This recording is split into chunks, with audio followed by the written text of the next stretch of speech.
Hello y'all, it's Tom here.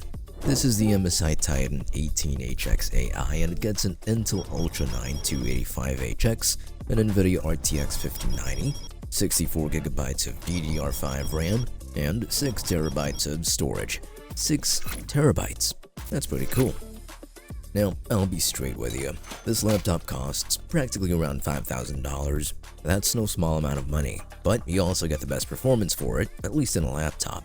Now, this isn't just your average laptop. It's not just a laptop for gamers. You know, if you want the Titan 18, you either have a lot of money or you're probably into a lot of tech stuff, productivity stuff, and whatnot. You know, an enthusiast's laptop. And let's say you can afford the laptop and you just want to dive right into how the laptop performs. We're going to test games at 4K, since that's the highest screen resolution this laptop can display. So, we're going to start with a very demanding game, even more so demanding than Cyberpunk. That would be MSFS 2024, and at 4K settings we get a measly and unsightly average FPS of just under 40.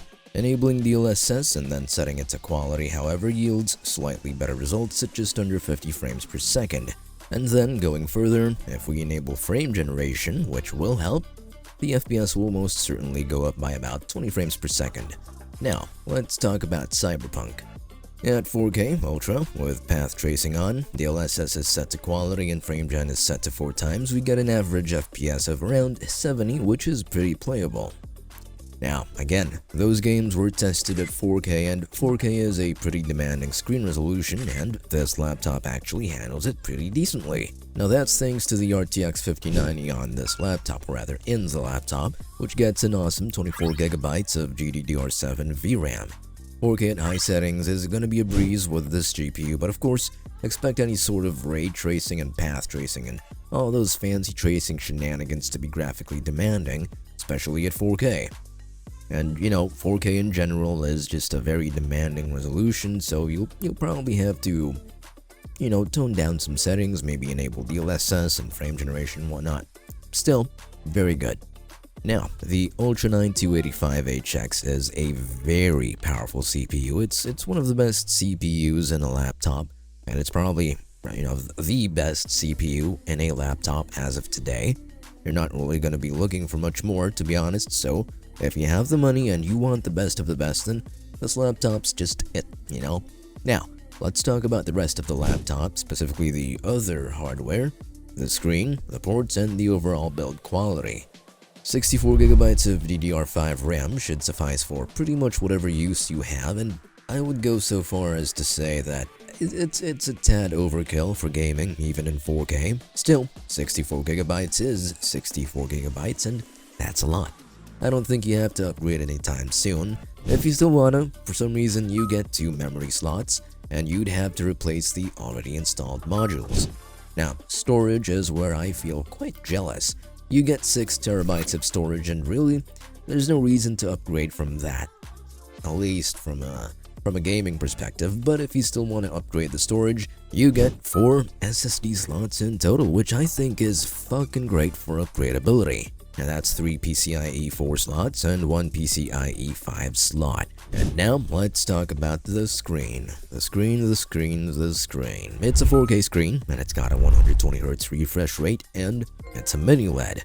Now this might be a bit of a hot take, but I think, you know, for $5,000, I think we should get an OLED panel for the price. But, you know, it's not really that much of a huge bummer, but at least there's practically zero chance since this is just a glorified LCD. So there's no burn-in that's gonna happen. Now, if you're into a whole lot of content creation, the laptop's display covers 100% of the DCI-P3 color space, so colors are as accurate as you can get them. To the left of the laptop are 2 USB-A ports and an SD card reader. Fancy. To the right of the laptop are 2 Thunderbolt 5 ports, 1 more USB-A port, and a 3.5mm audio combo port. And that's all. Nah, I'm just kidding. To the back we have the DC jack, you know, for the power, an HDMI 2.1 port, and an Ethernet port. I think that's pretty complete in my opinion. Now, I have to talk about the laptop itself, you know, the laptop as a whole. It's a good looking laptop. It's pretty sleek in my opinion, and it's pretty sturdy. Cooling is also pretty great, and a cooling system which helps out with temperatures. Now, even more cool is the Cherry MX Ultra Low Profile mechanical keyboard. But there's one thing we have to talk about. The laptop is massive. It's massive. It's an 18-inch laptop. That's huge.